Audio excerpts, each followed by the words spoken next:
bueno, todo este asunto, el traca-traca, diría el perro Bermúdez, frente a la portería nacional.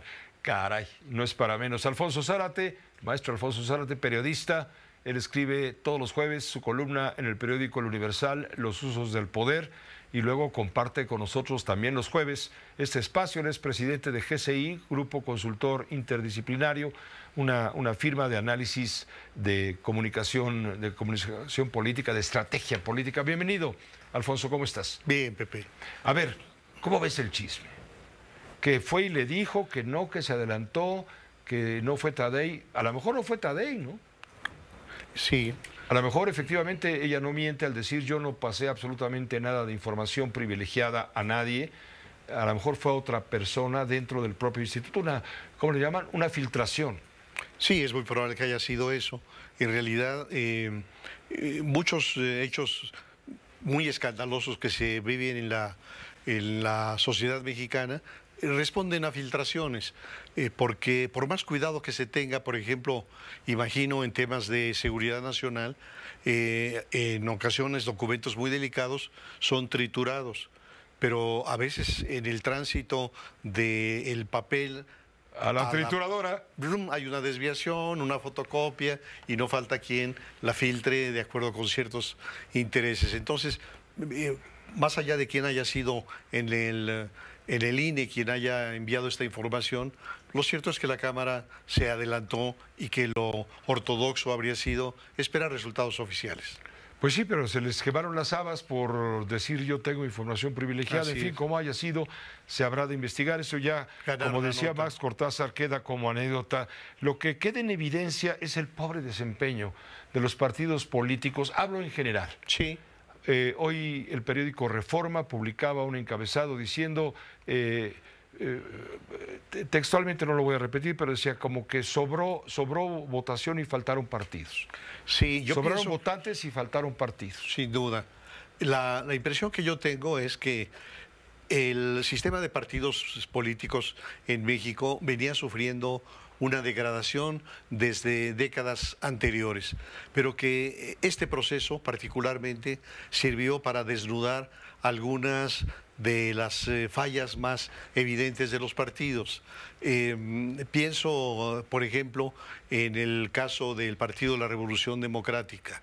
Y antes de tocar el tema del PRD, decir que uno de los factores que contribuyeron a este desnudar a los sistemas de partido es el factor López Obrador, porque en el caso del PRD, que llegó a ser, digamos, la fórmula política más completa de asociación de diferentes corrientes de la izquierda mexicana, pero en el momento en que Andrés Manuel decide salirse para crear su movimiento de regeneración nacional, en ese momento empieza a desfondar al Partido de la Revolución Democrática y termina por desfondarlo totalmente.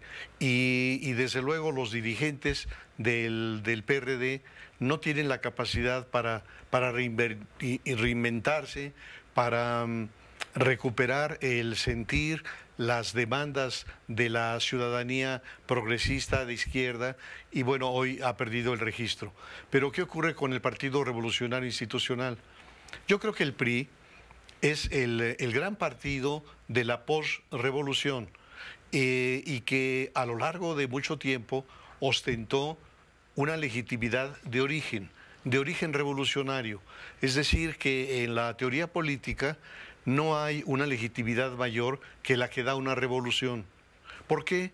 Porque la revolución significa un pueblo en armas, significa que un pueblo expone lo más valioso que tiene, que es su vida, para cambiar un orden jurídico. Y cuando esa revolución triunfa, el gobierno emanado de la revolución es absolutamente legítimo. Entonces, el PRI estira... Pero con ese ideal, ¿qué se descompuso en el camino? Porque fueron 70 años. Claro. Yo creo, Pepe, que hubo un tramo de un partido de la revolución institucionalizada, como decía Luis Javier Garrido, que acompasó a regímenes muy eficaces, regímenes autoritarios, es cierto, pero muy eficaces. con un crecimiento importante de la economía.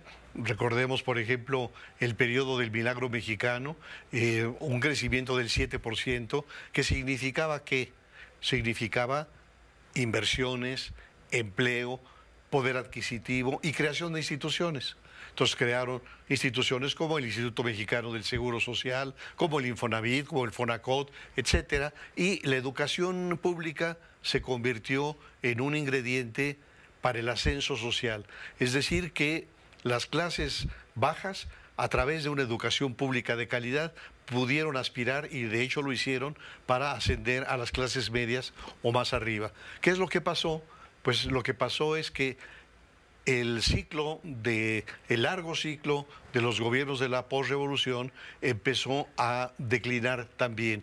Ya no alcanzaban crecimiento económico vigoroso, apenas del 2.3% en promedio, y el crecimiento económico es un ingrediente indispensable para la gobernabilidad.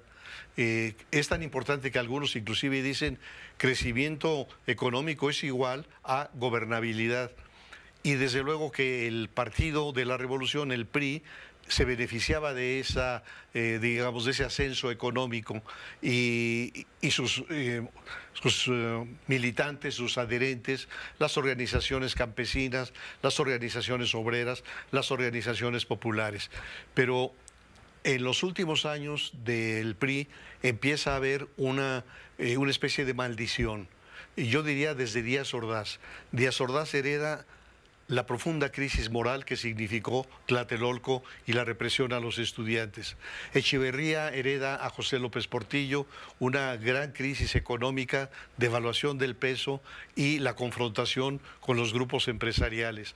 López Portillo hereda la crisis de la expropiación de la banca, del control de cambios, etcétera. Entonces llega un momento en el que, para el año 2000, el gobierno priista de Ernesto Zedillo entrega la plaza.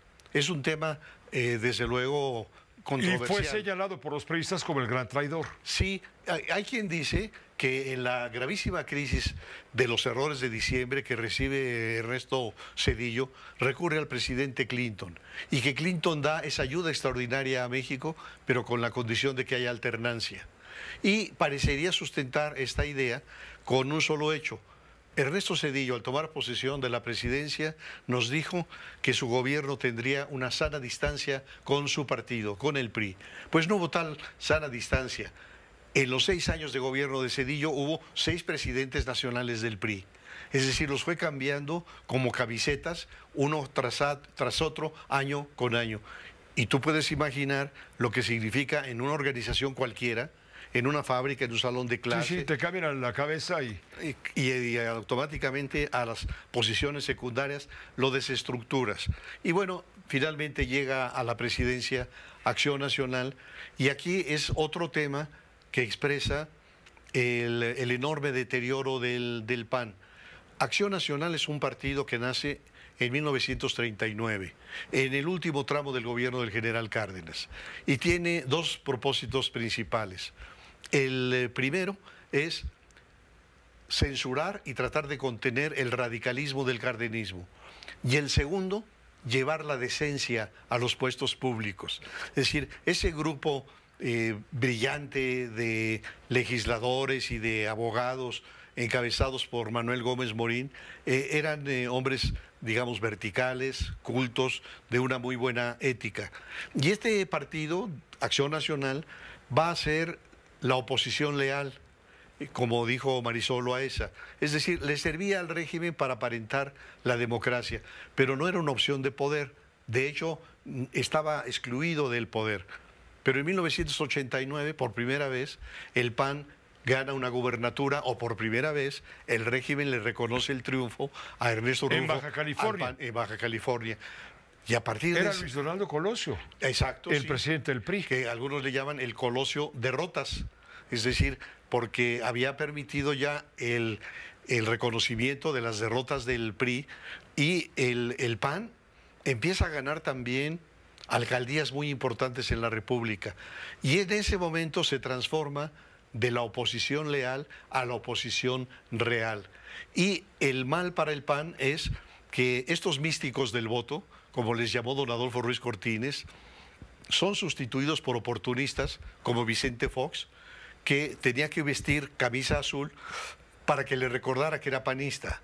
Entonces, digamos, este grupo de pragmáticos oportunistas penetra al PAN y lo lleva a un desprestigio muy rápido. Te voy a interrumpir, vamos a ir a un corte. ¿Cómo no? Y llegamos al punto en donde nos encontramos en este momento trabados, ¿te parece? Sale, claro que sí. Con Xóchitl Gálvez, Marco Cortés, lo que viene, porque viene una revolución en los partidos. En todos los partidos Sí. políticos que perdieron, con los perdedores. Así es, Pepe. Y vamos a ver qué pasa con los ganadores. Ahora te continuamos contigo. Después de este recorrido histórico-político, nos queda muy bien claro cómo ha sido la decadencia del PRI y sus motivos, cómo ha sido la creación de este nuevo panismo que nada se asemeja a aquel panismo orígenes. histórico, como dices tú, de oposición leal, y ahora se convierte en oposición real y luego en gobierno que tuvo 12 años para Así es, tuvo a Fox y reafirmar, tuvo a Calderón. y perdió su oportunidad, se Así le pasó es. el camión. ¿Cómo quedan en este momento el PAN, el PRI y el PRD? Bueno, el PRD, hay que hablar del PRD en voz baja porque estamos en un velorio. Sí, yo creo que todo este proceso va a servir para mostrar el nivel de deterioro de estas formaciones políticas que no tuvieron la inteligencia, la audacia, la valentía para ponerse al día. Lo que ocurrió con los aparatos directivos, con los grupos que controlan los partidos, fue el tradicional agandalle. En vez de hacer trabajo en el territorio, trabajo en el piso donde deben de trabajar los partidos políticos, lo que hicieron fue usufructuar las prerrogativas y despacharse con la cuchara grande. Todos. Todos. Entonces lo que tenemos es que los dirigentes de Acción Nacional van a estar en el Congreso, que los dirigentes del PRI van a estar en el Congreso. ¿Y dónde va a estar el PAN? ¿Y dónde va a estar el PRI? El PRI va a estar casi desaparecido. Cuarta fuerza política. Así es. Así que yo creo que el gran Cuarta fuerza desafío, política después de ser el hegemónico. así es impresionante el nivel de deterioro y además el deterioro moral, porque lo que vemos es cómo todos estos gobernadores priistas que perdieron la plaza lo hicieron a cambio de o cargos diplomáticos o inmunidad. Entonces tenemos a Quirino Ordaz como embajador En Madrid, en en Madrid, España, sí. A Claudia Pavlovich como cónsul general En Barcelona. Barcelona, a Omar Fayad como embajador En Noruega. en Noruega, o algunos otros con la inmunidad o la impunidad, como Alfredo del Mazo o como Murat, Alejandro Murat. ¿Qué nos dice esto y qué salidas hay que vislumbrar? Yo creo que... ¿Dónde está la dignidad de los políticos? Yo te pregunto, ¿tú confías, le confiarás tu coche, tu casa, a tus hijos, a alguien que es de una manera y mañana ya cambió rotundamente de otra y se defiende con fidelidad y con razón, y mañana va a ser de otra y mañana de otra? Sí, yo creo que este chapulineo de los políticos... Es una falta de respeto a la democracia. Así es. Y yo diría una falta de respeto a ellos, a sus hijos. Pero hay dignidad. ¿Cómo le explican a sus ¿Dónde hijos? están los grandes políticos dignos, del color que fueran? Así es. Sí, yo, por ejemplo, en el caso de Acción Nacional, recuerdo a políticos como don Luis H. Álvarez, como don Juan José Hinojosa. En el caso del PRI, lo mismo, digamos, personajes. Reyes Heroles. Así es, pensé en Reyes Heroles. Sí, de esta estatura. O incluso funcionarios públicos capaces y honestos como Jesús Silva Herzog, como Fernando Solana, como Manuel Aguilera. Y todos estos han sido reemplazados por esta camada de oportunistas, mediocres. Y a mí me gustaría decir que esta campaña, independientemente del resultado, sí nos mostró que hay una ciudadanía vibrante, que hay una ciudadanía con una cultura cívica que quiere una transformación. Y ojalá que lo que nos anuncia Xóchitl Gálvez sea el que no desaproveche ese capital político, Pepe, porque cuando perdió Francisco Labastida se desdibujó él como político. Cuando perdió Josefina Vázquez Mota, lo mismo. Y yo creo que en un momento tan difícil como esto, la responsabilidad de Xóchitl Gálvez es no desdibujarse, sino aprovechar ese enorme capital político para construir una alternativa. Te agradezco mucho. Digo, de paso, por cierto, Movimiento Ciudadano ha logrado un crecimiento exponencial, Sí. más del 500% en votación. Pero, Con contrapesos, pero finalmente... porque perdió en Nuevo León. Pero finalmente para el Partido Verde, para Movimiento, en fin, pues hay negocio, ¿no? Sí, claro, y bueno, parte de esta precaria cultura cívica de muchísimos mexicanos, de millones de mexicanos, se expresa en el crecimiento también de organizaciones como el Partido Verde o como el Partido del Trabajo, que no deberían figurar en el sistema de partidos y que sin embargo son votados. Bueno, pues eso nos habla también de la precaria cultura cívica de millones de mexicanos. Te agradezco mucho, Alfonso, como siempre, contar con tu muy valiosa opinión. Yo a ti, Pepe. Gracias, siempre bien recibido, el maestro Zárate. Tú tienes, por cierto, Oscar, tú tienes la nota de Eberto Castillo, cuyo nombre, hablando de hombres dignos, su nombre va a ser inscrito en letras doradas en la Cámara de Diputados. Tú tienes la información, Oscar. Sí, Pepe, ya se develó en el muro de honor del Senado de la República, en lo que fue una sesión solemne, el nombre en letras doradas del ingeniero Eberto Castillo. En el evento, pues desde luego, se recordó su trayectoria, se le recordó todo lo que hizo por México y por la oposición, y en esta sesión solemne ya quedó plasmado el nombre en el muro de honor del ingeniero Eberto Castillo. Hablábamos de hombres con dignidad. Fíjate, Pepe, esto me recuerda a algo. A ver, no le abres el micrófono, por favor, gracias. Esto me recuerda a algo que ocurrió hace muchos años, cuando yo era director de estudios políticos del CIDE, y organizamos una serie de mesas sobre la democracia con los actores políticos. Entonces hubo una mesa, por ejemplo, en donde estuvo Eberto Castillo, en donde estuvo José Luis Lamadrid del PRI y estuvo Juan José Hinojosa del PAN. De Lamadrid recuerdo que era, digamos, el intelectual priista, y hubo un momento en la conversación en donde dijo: es tan claro que vivimos una democracia que si en este momento se apareciera en este salón un marciano, llegaría a la conclusión de que esto es democracia. Y entonces Eberto Castillo le respondió: sí, solamente a un marciano se le podría ocurrir que esto es democracia. Y luego no solo eso, sino que después un querido amigo mío invita a una cena a Juan José Hinojosa con su esposa, a Eberto Castillo con su esposa y a mí con mi esposa. Entonces, cuando yo llego a la casa de mi amigo, que era don Roberto Guajardo Suárez, ya estaba don Juan José Hinojosa. Y bueno, empezamos a conversar muy agradablemente. Y de repente se presenta Eberto Castillo. Hinojosa se pone de pie y le dice a su mujer: mira, mujer, este es Eberto del que tanto te he hablado. Se recibieron con un abrazo y yo en ese momento dije: qué maravilla. Dos hombres tan diversos ideológicamente, que se respetan, que se admiran, porque los dos son hombres honestos y son hombres que aman a México. Y entonces Eberto le diría a Juan José Hinojosa: si todos los panistas fueran como tú, yo sería panista. Y Juan José Hinojosa le diría: y si todos los socialistas fueran como tú, yo sería socialista. Fantástica anécdota, gracias. Hoy recordamos con mucho aprecio, cariño, respeto y admiración al maestro Eberto Castillo, cuyo nombre queda plantado ya en letras doradas en los muros del Senado de la República.